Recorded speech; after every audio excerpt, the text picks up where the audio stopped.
Síðari hluti 19. aldar var Íslendingum erfiður. Veðráttan var rysjótt og hafís lá við land. Fjárkláði og sjúkdómar herjuðu víða og örbirgð var landlæg.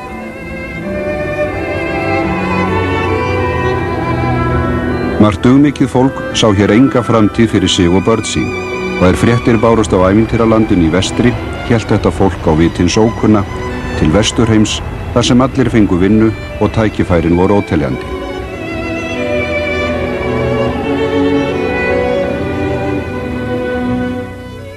Sex ára fór hann með fjölskyldu sinni til Bandaríkjanna. Hann naut lítilla skólagöngu en með sjálfsnámi aflaði hann sér mikillar þekkingar. Prófessorar og aðri lærdómsmenn leituðu í smiðju til hans og undruðust þekkingu hans og visku. Hann hlaut heiðursmerki og viðurkenningar ríkisstjórna og háskóla.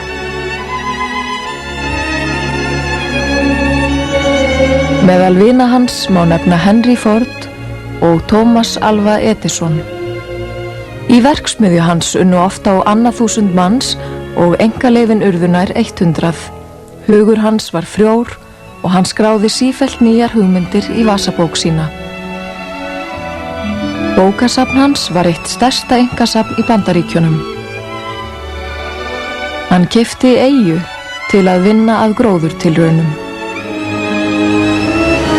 En kraftur norðurljósanna og óbeisluð orka hafsins heilluðu hann og í hjarta sínu var hann ávallt sannur Íslendingur. Hugvitsmaðurinn, Hjortur Thordarson.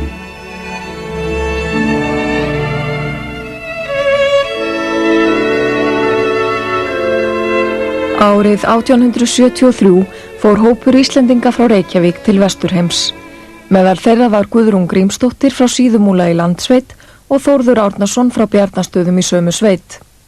Þau hófu búskap á Bjarnastöðum 1847, bjuggu þar í 13 ár og eignuðust 8 börn, en aðeins 3 komust á legg, Guðrún, Grímur og Ingibjörg.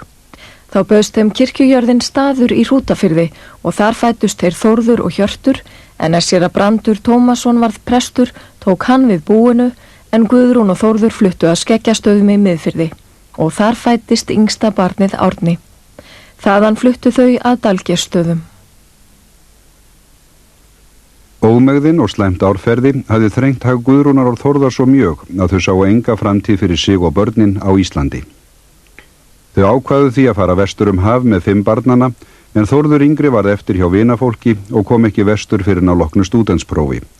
Mikil eftirsjá var að þessu kjarkmikla fólki sem ætlaði að byggja upp framtíð í fjarlægu landi, en margir álitu vesturfarana svikara við Ísland. Anna Ísleifsdóttir frá Hrútatungu samdi ljóðabálk sem hún tileinkaði vesturförunum og segir meðal annars: Sárt þá dauðinn sviftir og svinum, sortnar þá gleðin og verður að hryggð. Sárt þá líka að sjá á bak hinum, samtíða voru og kunnir af tryggð. Þórður og Guðrún, þið víkið héðan, þægan með hópinn barnanna víst. Feril svo lagðan fáum við séðan, forlaga hjólið þann veginn snýst. Það var erfitt að kveðja Ísland og löng og erfið ferð fyrir höndum. Fyrst var haldið til Skotlands, þar var skipt skip og haldið til Quebec í Kanada.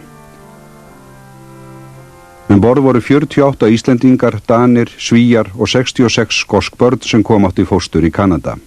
Frá Quebec var siglt niður Lawrencefljótið til borgarinnar Milwaukee við Michiganvatn. Í Milwaukee tók séra Páll Þorláksson frá Stóra Ljósavaskarði á móti hópnum. Lítið var vinnu í borginni, en að ráði séra Páls leituðu menn sér að vinnu í sveitunum í kring. Þórður Árnason fékk þó vinnu í borginni, en veiktist þá skyndilega, líklega af kóleru og lést skömmu síðar. Skyndilega stóð Guðrún Grímsdóttir uppi ein með 5 börn. Norskir trúboðar útveguðu húsnæði skammt frá fylkishöfuborginni Madison. 3 árum síðar flutti Guðrún sig til Sjónsýslu, en þar voru íslenskir landnemar. Ingibjörg réði sig í vist en Guðrún yngri fór til Chicago þar sem hún stundaði saumaskap. Grímur vann hörðum höndum við búskapinn með móður sinn og bræðrum en jörðin var rýr og erfitt ræktun. Fregnir tóku að berast af góðum landkostum í Norður Dakota sem nú var að byggjast. Þar var mikið og gott land ónumið. 40 Íslendingar tóku sig upp með allar eigur sínar og fóru 1200 kilometra leið óbrúið fljót og torfærur, tjaldað var nætur því indjánaflokkar voru á sveimi. Með í hópnum var Stefán G. Stefánsson og fjölskylda hans. Ferðin tók 2 mánuði og var farið að hausta þegar komið var á áfangastað.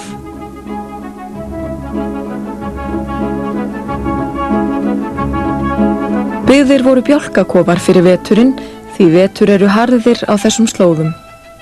Grímur byggði eigið hús næsta vor til bráðabirgða en brátt búnaðist honum svo vel að hann gat byggt vandað hús handa fjölskyldunni. Byggðin var kölluð Garðar eftir ánni sem heitir Park River. Íslendingarnir komu sér vel fyrir og gengdu brátt ýmsum ábyrgðarstöðum. Og ekki leið á löngu þar til risin var lítil en falleg kirkja.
But it was in this area that as a youngster he raised turkeys to make money. It was in this area that he herded cattle, and being a dreamer, it was said that he was asked by the local pastor whether he was herding the cattle or were the cattle herding him.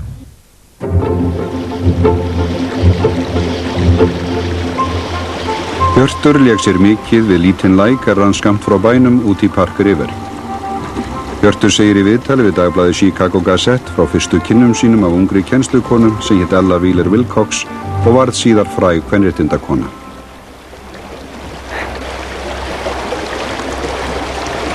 Hvað ertu að gera? Leikar. Hefur þú búið þetta til? Já. Læturðu vatnið snúa spöðunum? Já. Ég heiti Ella, hvað heitir þú? Ég heiti Hjortur, Hjortur Thordarson. Ég á að kenna þér í vetur. Má ég kalla þig Chester? Já. Það þægilegra fyrir mig. Og þetta uppáhaldsstaðurinn þinn? Já. Þetta nafn festist við Hjort og kallaði hann sig jafnan Chester Thordarson. Ekki var frekari skólagöngu að ræða, en Hjörtur las allt sem hann komst yfir. Ein bók var í sérstöku uppáhaldi hjá Hirti. Það var eðlisfræði eftir J.C. Fischer í þýðingu séra Magnúsar Grímssonar, frænda Hjartar. Hún var tyrfin aflestrar og torskilinn, en Hjörtur las bókina aftur og skildi hann ekki við sig og hafði bókin afgerandi áhrif á framtíð Hjartar. Grímur hafði tekið við búsforráðum og bjó með móður sinni. Some of his brother Grímur's family were very prominent in this area. They were educators, they were doctors, and a very outstanding family. So he no doubt came of good stock. Hjört hafði lengi langað að fara til Chicago, þar sem mörg tækifæri voru fyrir laghentan mann. Hann hafði samband við Guðrúnu systur sína, sem rak þar saumastofu. Hún ráðlagði honum að ljúka grunnskólanámi og lauk hann því á 2 árum. Hjörtur sagði frá í viðtali við Chicago Gazette þegar hann sótt vinnu hjá manni sem var snillingur í nýsmíðum. Hann taldi sig geta lært mikið af honum og dag einn herti hann upp hugan og heimsótti mannin. Hver þú? Ég heiti Hjortur. Hjortur Thordarson. Hvað þú? Ég að leita mér að vinnu. Jæja. Vantar þig ekki hjálparmann?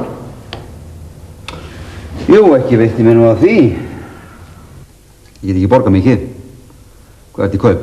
Ég kemst það með 4 dali á viku. 4 dali? Hvernig fer það því? Ég hef lagt þetta allt niður fyrir mér. Ég hef fengið lítið herbergi með morgunmat fyrir 2 dali á viku. 1 dal nota ég til matarkaupa á annars og 1 dal ekki til hliðar til að kaupa bækur fyrir. Til að kaupa bækur? Já, hérna. Allt í lagi. Þú byrjaði á því að hjálpa mér að lyfta vélni hérna yfir á borðið. Hjortur hóf að vinna við að vefja rafvélar, hann fann fljótt upp ýmsar umbætur og breytingar og barst orðstýr hans víða. Ég er undir, hérna er 3 stimplar. Það eru 3. Og hérna, er það ekki, hérna meginn. Kaupið hækkaði fljótlega og mörg fyrirtæki vildu fá þennan unga mann til starfa. Hann vann geysilega mikið, varð veikur og læknar ráðlögðu honum að taka sér frí. Hjört hafði alltaf dreymt að ferðast, svo hann keypti farmiða með lest sem fór til Mexíkó og Suðurríkjanna og þetta varð mikil ævintýraferð fyrir hann.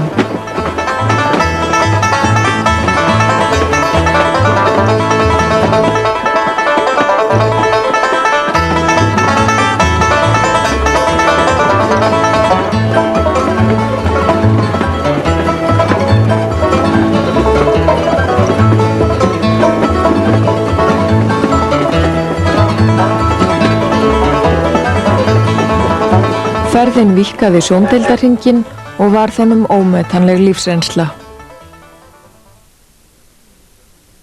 Hann kom úr ferðinni, bauðst honum staða yfirmanns hjá Edison félaginu og vann hann þar í nokkur ár og var jafnan mikil vinátta með Edison og hirti. Hann kynntist íslenskri stúlku, Júlíönu Friðriksdóttur, ættaðri frá Eyrarbakka. Hún var vinkona Guðrúnar yngri systur Hjartar.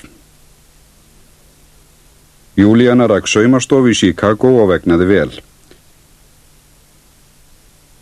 Hún hafði keypt fjölbýlishús og leigðu margir Íslendingar hjá henni. Júlíana og Hjortur gengu í hjónaband og brúðarkjóll Júlíönu enn til og í vörslu frænku hennar sem býr í Easter Bay í Door County. Brúðarkjóllinn ber vitni snildar handbragði Júlíönu og geymdur sem gersemi.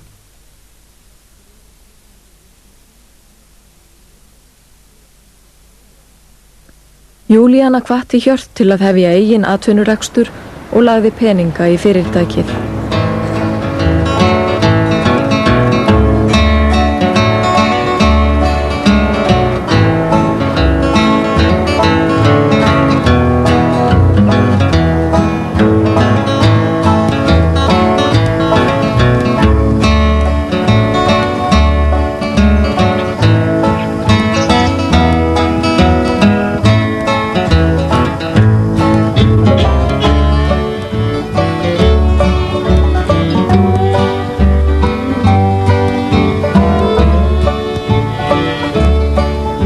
Sonardóttir Júlíönu og Hjartar, Júlía Thordarson Maguire, býr í Charlotte í Norður Karolínu ásamt manni sínum Paul Maguire.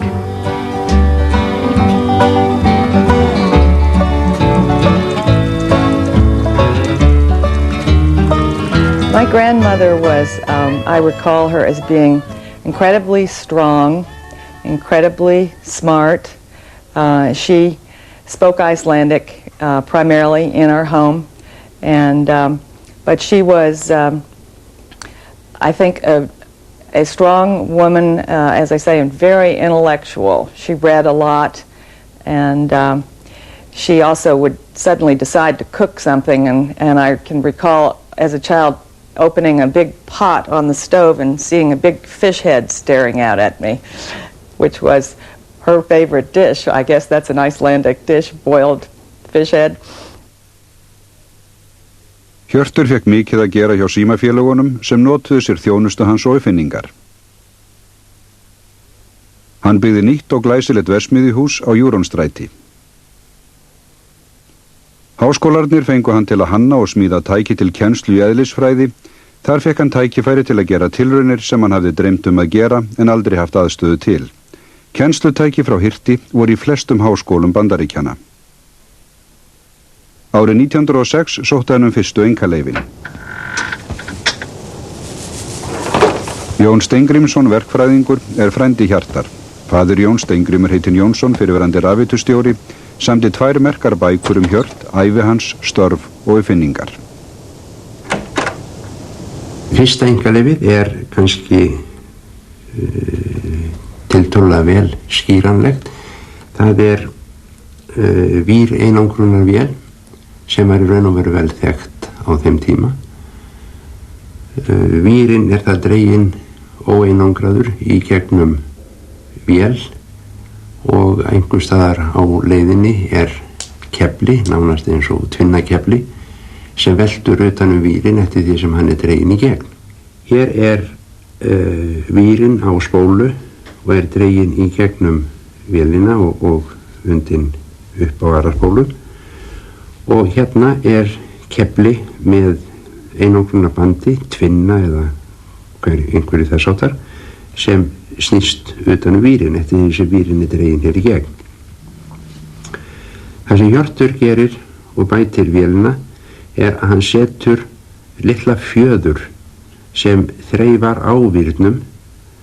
Ef einangrunin svíkur, tvinnin slitnar eða eitthvað í þá áttina, þá snertir fjöðurinn vírinn sjálfan, setur straum á segulspólu sem stöðvar vélina. Síðan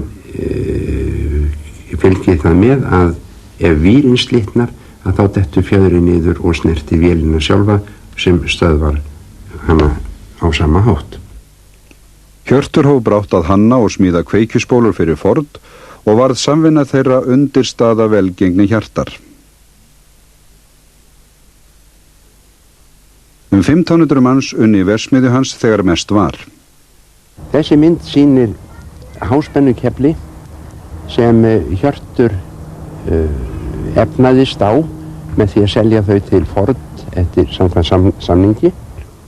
Galdurinn í þessu einkaleyfi liggur í þessu litla loftbili á milli kjarnans og okans og með því tókst Hirti að stýra segulsviðinu þannig út fyrir veggi spólunar að það verkar á segulbrúna sem hér fyrir utan og opnar og lokar fyrir strömrásina. Háskólann í Purdue baði Hjörtum að smíða 500.000 volta spennubreyti fyrir heimsýningunni í St. Louis árið 1904. Tíminn var naumur en Hjörtur lauk smíðinni. Spennirinn vakti feikna athygli og fekk Hjörtur gullpenning sýningarinnar og varð frægur. Sometimes he would spend several nights at the factory. He wouldn't even come home. He was so busy with his inventions that he didn't even think about coming home. It wasn't that he didn't love his family. It was just that he was so taken up with his work. Þegar haldin var heimsýning í San Francisco árið 1915 var Hjörtur fenginn til að smíða 1.000.000 volta spenni með styrk frá Smithsonian-stofnuninni. Var sýningunni þannig háttað að hengt var upp vírnet sem var 16 metra á hvorn veg, 11 metra frá jörðu, var sýnt yfirhlaup neistabilið til jarðar en það var elding og fylgdi henni mikill gnýr. Sennilega höfðu þessir spennar ekki nein sérstök áhrif á hans efnahag umfram það að hann fekk afskaplega mikla og góða auglýsingu og gullpeninga fyrir sína frammistöðu á þessum sýningum. Hann varð heimsfrægur fyrir þetta afrek og hlaut viðurnefnið Rafgaldramaðurinn frá Chicago. Hjörtur og Júlíana bjuggu í húsi Júlíanu við Beaconstræti og eignuðust 3 börn, Júlíu sem lést ung og synina Djúi og Tryggva. Ég hafði dvalið í góðu yfirlæti hjá Þordarsinni lækni í Minnesota og þegar hann frétti að ég ætlaði til Chicago, hvatti hann mig til að heimsækja bróður sinn, Hjort Thordarson. var þekktur uppfinningamaður. Ég kom til Chicago fann ég götuna sem verksmiðja hans við, en hún náði yfir 10 götunúmer. Ég fór upp í skrifstofu hans og tók hann mér mjög vel. Hjortur vellauðugur maður, en yfirlætislaus, fróður og skemmtilegur. Júlíana og Hjörtur töluðu jafnan íslensku á heimili sínu, nema þegar Lucy, tengdadóttir þeirra, kona Tryggva yngri sonarins, kom í heimsókn. Tryggvi lést rúmlega 50 að aldri, en Lucy býr nú í St. Augustine í Flórída.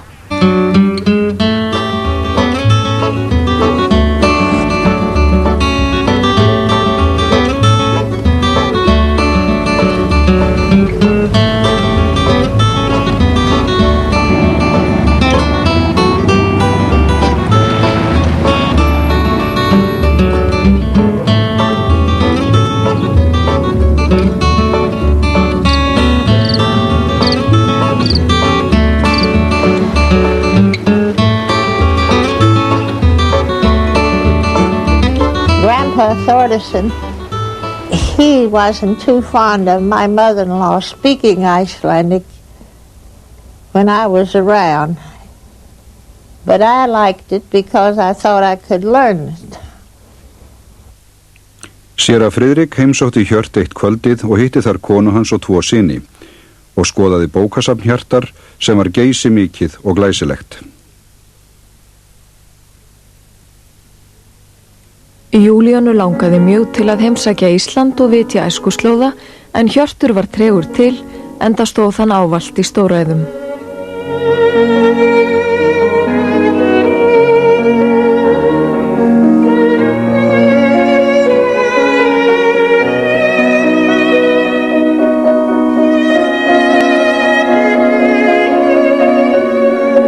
Árið 1911 fékk Júlíana Hjört og drengina með sér til Íslands. Þau fóru víða og vitjuðu æskuslóða. Hjörtur dáðist mjög að Alþingishúsinu og geymdi byggingalag þess í huga sér. Júlíana lét taka myndir af sér og Tryggva yngri syninum hjá myndasmiði í Reykjavík. Hjörtur tók þátt í raftækjasýningu í Chicago veturinn 1910-11 og sýndi þar meðal annars þráðlaust eldhús. Þá voru loftskeyti að riða sér til rúms og ég gjarnan kölluð þráðlaus skeyti til aðgreiningar frá ritsíma. Og Hjörtur sýndi þetta meðal annars á þann hátt að setja ísklump ofan á borð, ofan á ísinn setti hann pönnu og braut egg og setti á pönnuna. Innan tíðar var eggið steikt og fólk vildi ekki trúa að þetta gæti skeð, þetta hlyti að vera sjónhverfing. Og það var ekki fyrir en Hjörtur bauð viðstöddum að borða eggið, að menn brenndu sig í tunguna á heitu egginu. En ísinn var óbráðinn með öllu nema rétt undir pönnunni, við hitan frá pönnunni.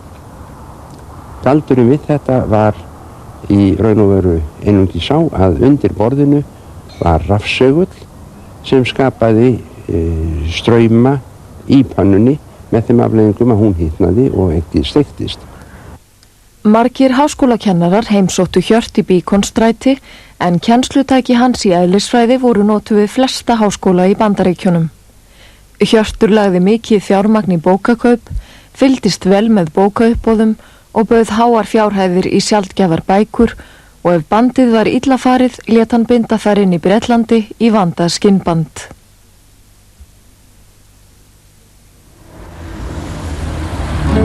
Höfuðborg Wisconsin heitir Madison og þekkt háskólaborg. Margir Íslendingar hafa stundan nám þar. Í háskólabókasafninu deild sjaldgæfra bóka og það til húsa hið geysiverðmæta safn Hjartar Thordarssonar. Sumar þessara bóka verða ekki metnar til fjár. Synir Hjartar, Djúi og Tryggvi, seldu háskólanu safnið eftir lát Hjartar. Mörg hærri tilboð bárust, en fjölskyldan vildi að safnið yrði varðveitt í heild, við bestu skilyrði og fólk gæti notið bókanna.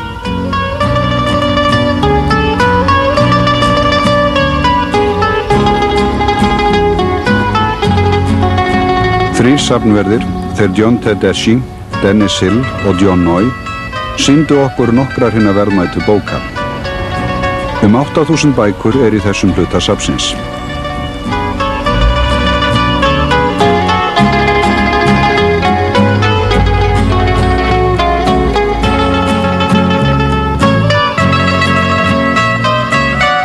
Hinar bækurnar að finna á ýmsum deildum safnsins. Welcome to the University of Wisconsin Library. I'm John Tedeschi, the curator of the Department of Special Collections, which houses Chester Thordarson's wonderful collection. We're standing now in the vault of the Department of Special Collections that houses the rarities of the Thordarson collection. This is one of 5 climate-controlled, highly secure vaults where we try to maintain proper humidity and temperature. By that I mean we try to have a temperature range of 65 to 70 degrees Fahrenheit and a percentage of humidity of between 40 and 45. And in 1946, when the Thordarson books made their trip from Rock Island to Madison, they were housed in crowded quarters in the Historical Society. So we're very happy with this brand new facility, this addition to the older Memorial Library, which was completed 2 years ago, and we feel that now finally the Thordarson books have a proper resting place with all the best conditions of security and, as I said, of climate control. Leviathan, a familiar title to all, not school children, but at least university students. This is a very early edition, 1640, the collected poetry of Shakespeare.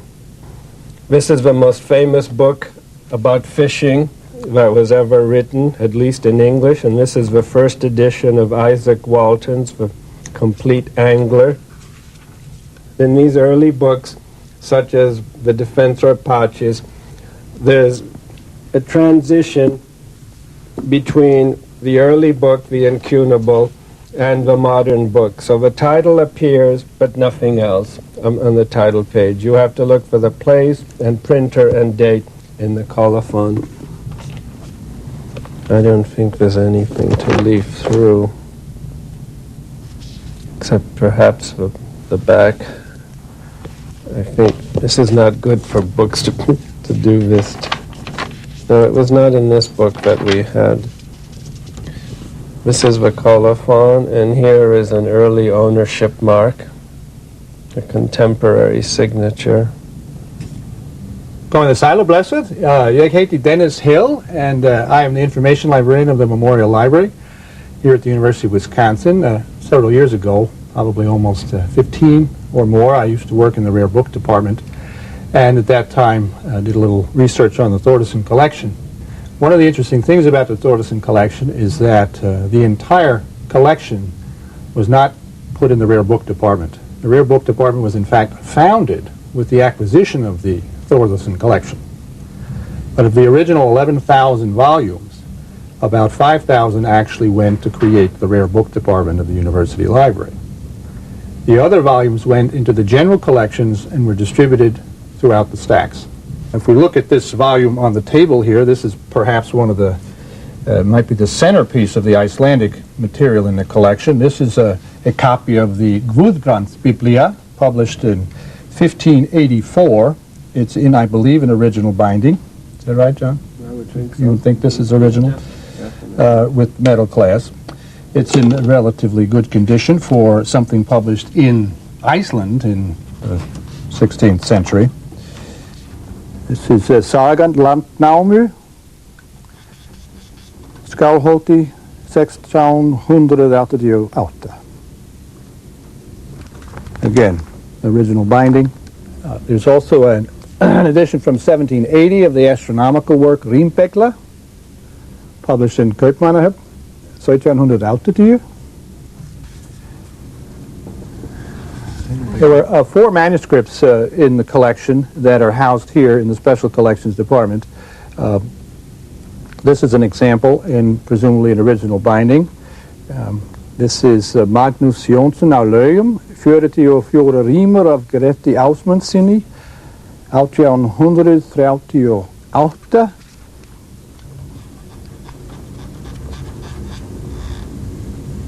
I believe this may be in more than one hand.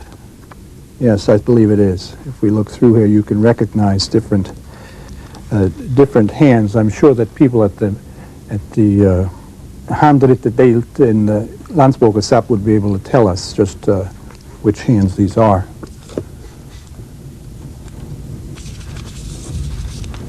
And here, this is not in a binding, for it's in a box.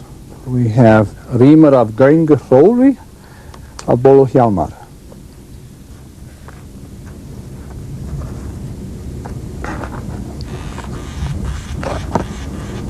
There's no title page. It simply begins with Fyrsta ríma. This is the Eðlisfræði by Johann Georg Fischer, translated by Magnús Grímsson, the most influential book in Hjortur Thordarson's developing life as a boy. It was originally in a blue cover, and when he had it rebound in blue leather.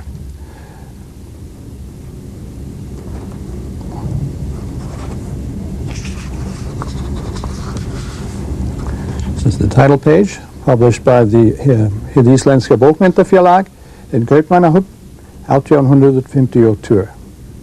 I'm John Nye. I'm the curator for the History of Science here at the University of Wisconsin. One of our principal History of Science collections here is the Chester Thordarson collection, which we acquired in 1946.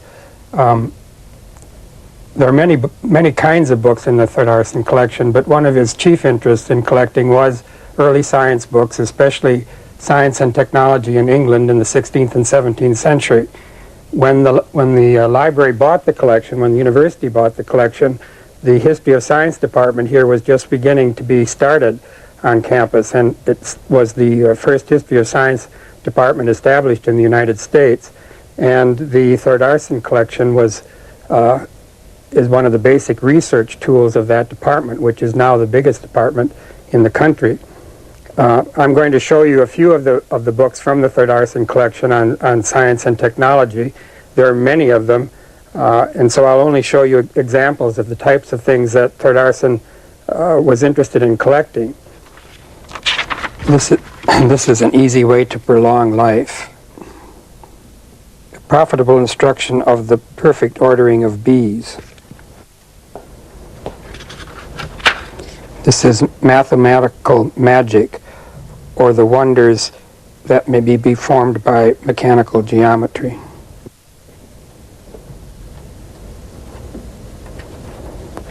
This is a collection of almanacs. This is a particularly rare and famous flora that was in the Thordarson collection. It's one of the early floras of the United States, of North America.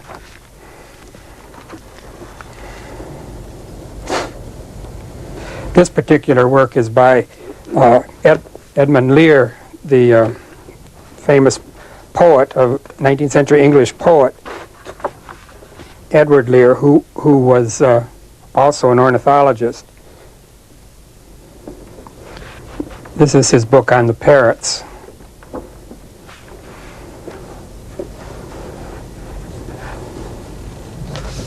Again, these are lithograph illustrations that have been colored by hand.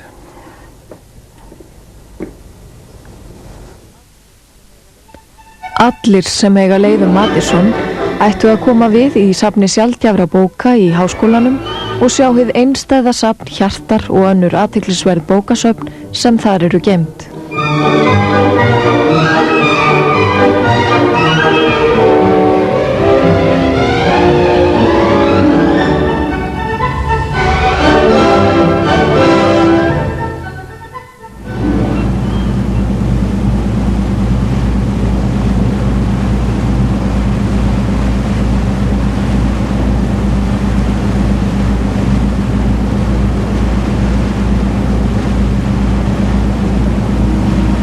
Washington-eyja liggur í Michigan-vatni, vatninu mikla á landamærum Bandaríkjanna og Kanada.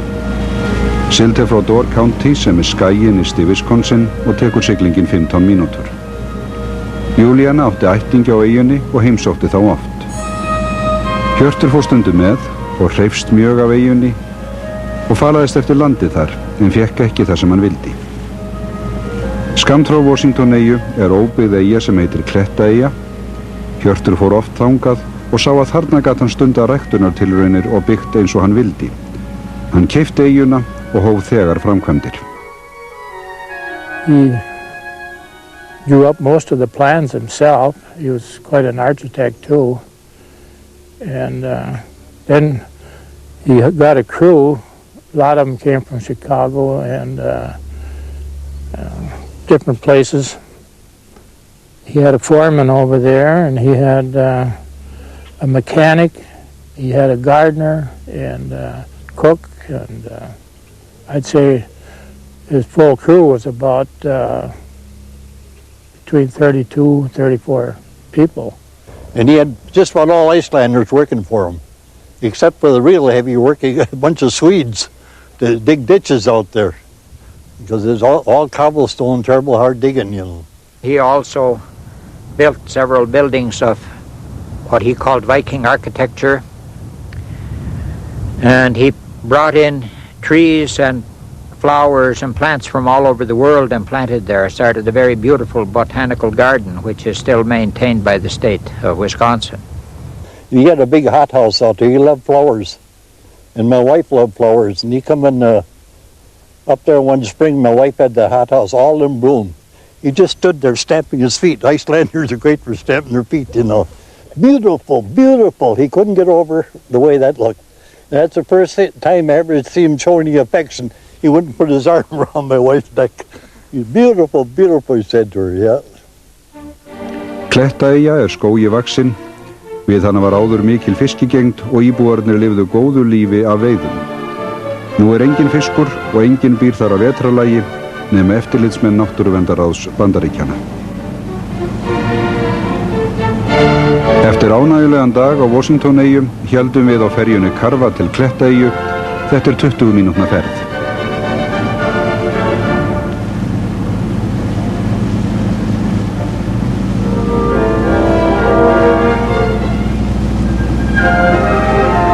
Aðkoman að eyjunni mikilfengleg og þar blasir við Assembly Hall, hinn gríðarstóra bygging með bátahúsi undir hinum risavaxna samkomasal átt að rúma bókasafnið, auk þess ætlaði Hjörtur að taka þar á móti vinum sínum og samstarfsmönnum.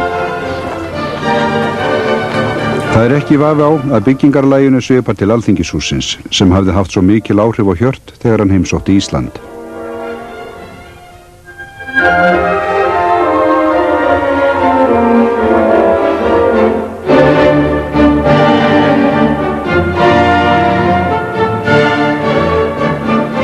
Salurinn mikli ríkulega búinn útskornum húsgögnum og stærðin 20 sinnum 40 metrar.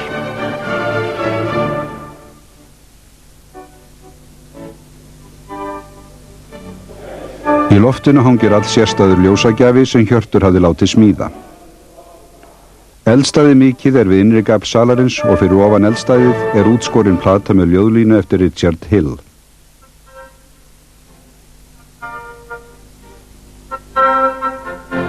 We'd go into that great hall, and my father-in-law would sit in the rear. I'd play the piano and sing for him, but not too many arias from operas. He didn't care for those too much. But if I'd sing Onward Christian Soldiers or some of the things that he knew, he would sit back there and pat those feet and applaud. It was just beautiful.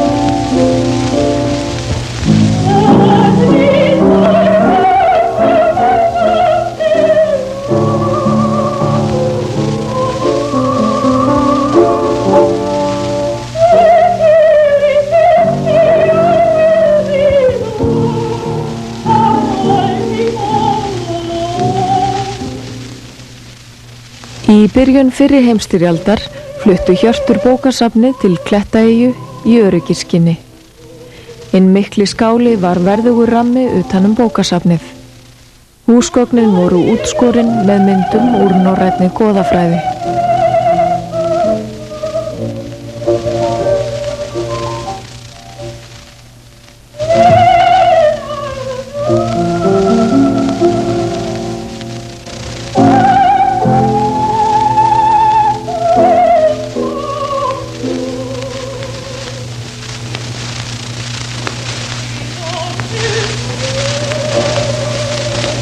Listasmiðurinn Sveinbjörn Árnason frá Oddstöðum í Lundareykjadal smíðaði húsgögnin og vann einnig við aðrar smíðar á Klettaey.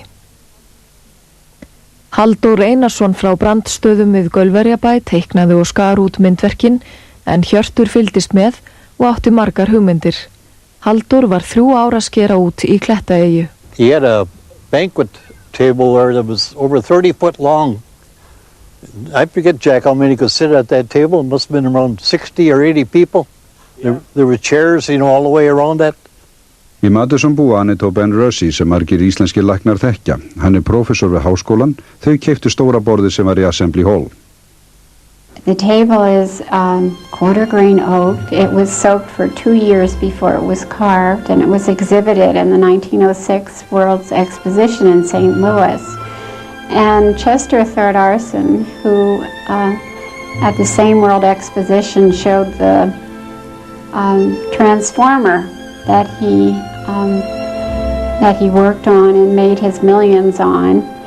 And he saw this table, which was done for the Toby Furniture Company, and won first prize, and he liked it so much that he found out it was an Icelandic sculptor that did it, and it was during the Depression, and he carved the table, and it has the motifs on it are all very Icelandic, the leaves and the heads, and the table was bought by Thordarson, and it was in his Icelandic lodge, and he had the sculptor come up to his lodge and did many carvings around the island, on Rock Island, and also direct the building of the lodge and the guest houses there at the same time. We never saw the table in the lodge, but we saw pictures of it.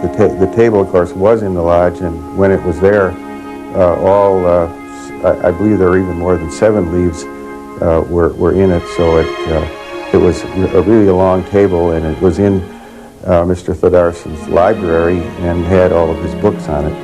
We visited the lodge ourselves at one time, and of course there are pictures of it as it was in its heyday when it was in the lodge when Mr. Thordarson was alive. Hjortur dvaldi flest sumur á Klettaeyju og sneri jafnan endurnærður til Chicago og Vestmiðunnar þegar hausta tók. Margir Íslendingar voru jafnan á Klettaeyju lengri eða skemmri tíma. Má þar nefna Sören Sörensson sem var við nám í læknisfræði og Eirík Hjartarsson rafvirkja sem vann hjá Hirti í mörg ár. Hjörtur og ræktunartilraunir hans höfðu mikil áhrif á Eirík sem eftir heimkomuna var brautryðjandi í skógrækt á Íslandi. Július Pálsson símvirki vann hjá Hirti í Chicago og var mikil vinátt á milli þeirra. He made a lot of trips from Chicago up to the island. And that was back when the navigation was kind of crude. Some of the trains were so slow that at one time he jumped off and ran alongside because he didn't like to be in one place too long. And then, of course, he had to get somebody to take him over to Rock Island, which was my uncle. He had a fish boat, and he came periodically like that, and then his sons, they had motorcycles, and they came up, they used them.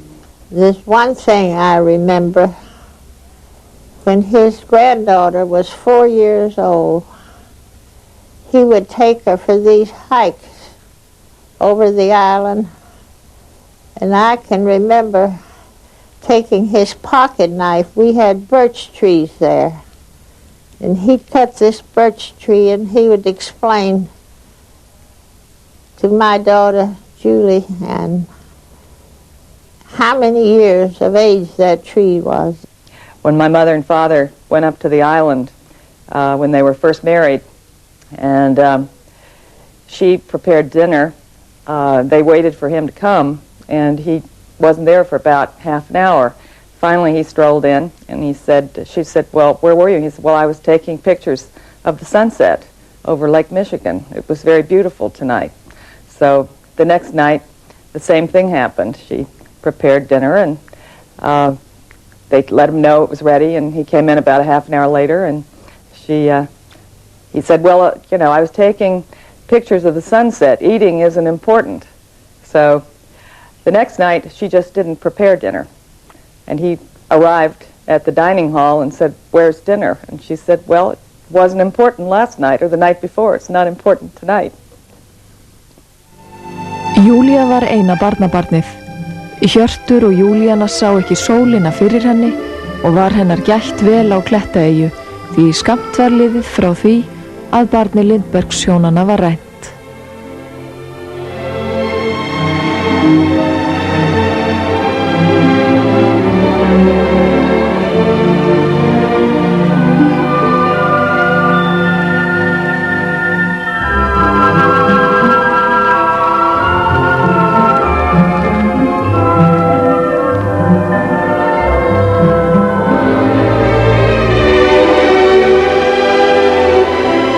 Actually, he was a better inventor than he was a navigator, like with a boat. He tried that several times and ran aground, and people around here got quite a charge out of it because they were pretty skilled, a lot of them handling a boat. But then he accepted that. Hjörtur hafði látið teikna mikla hótelbyggingu sem átti að vera á nesi milli Washingtoneyju og Klettaeyju. Þetta átti að vera glæsi hótel og gátu gestir veitt í soðið úr hótelherbergjónum. Kauphallarhrunnið í Wall Street gerði þessa hugmynd að engu. Mr. Thordarson was a very eccentric person, appearance-wise. I can remember him coming into the taverns on Washington Island with, and then going over to the bar and sitting. And he had his own his own beer stein that he used to drink out of. Quite interesting. It would be quite an antique piece today with the hieroglyphics on it and so forth. And he'd sit at the bar with his pad and make notes while he was sitting off by himself in a corner of the tavern. Very uncommunicative, wouldn't socialize with people very much. And also at times I'd see him come in with Big Bill Thompson, the mayor of Chicago, and some of his cohorts. But otherwise, I don't know too much about him. But he appeared to be a man that was very, just very kind and just the same, and also had time for people if they did say something to him.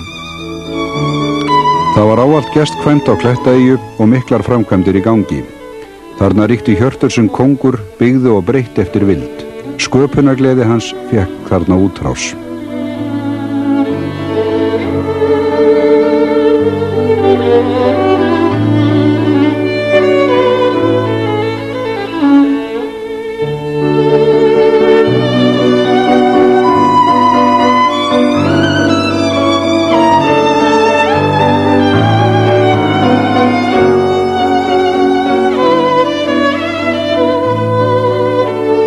Og Tryggvi unnu öll sumur á Klettaeyju og hjálpuðu hirti við að byggja upp og stjórna framkvæmdum.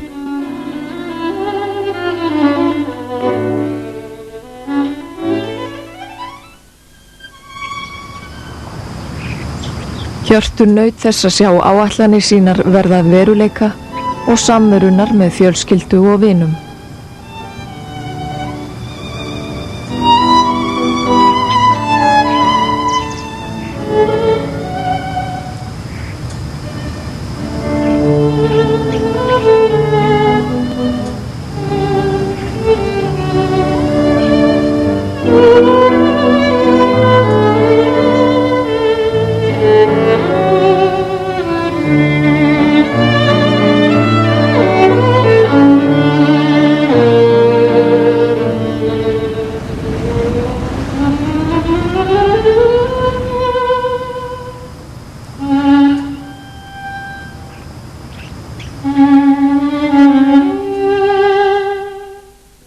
Þótt Hjörtur dveldi mikið á Klettaeyju, streymdu uppfinningarnar til verksmiðjunar í Chicago.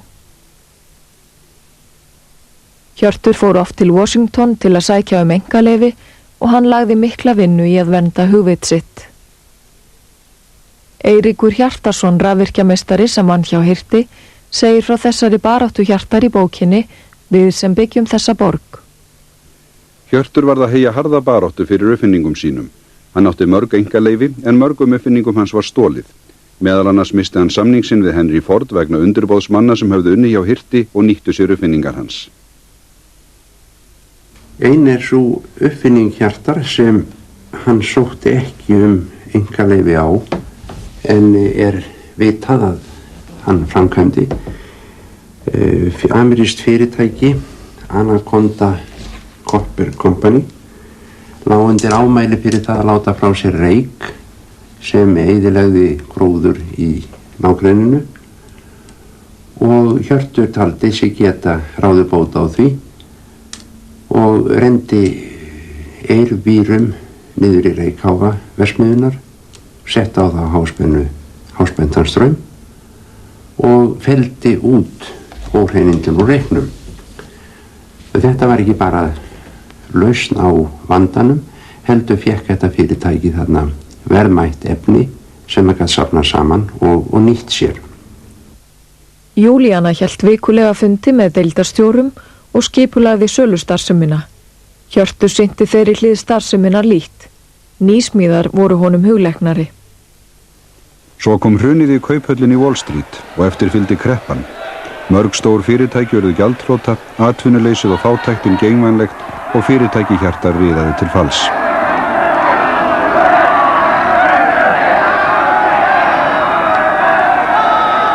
I know that he suffered significant losses, but I think if I could guess, I think he had this kind of spirit that made him start over again and succeed again. Nýtt hlutafélag var stofnað verksmiðjuna og mörgum af samstarfsmönnum Hjartar var sagt upp störfum, en Burgess vinur Hjartar og Tryggvi sonur hans voru kosnir í stjórn og gátu skapað Hirti frið til að vinna að nýjum uppfinningum og hann hélt bókasafninu og Klettaeyju. Hinn miklu umsvif Hjartar og fjarvistir urðu til þess að hann flutti að heiman en einlæg vinátta hélst milli hans og Júlíönu alla tíð. Árið 1943 hafði Hjörtur einangrað sig á Klettaeyju með nokkrum nánustu samstarfsmönnum sínum. Hann var að vinna að merkustu uppfinningu sinni. Síðustu ár ævi sinnar var Hjörtur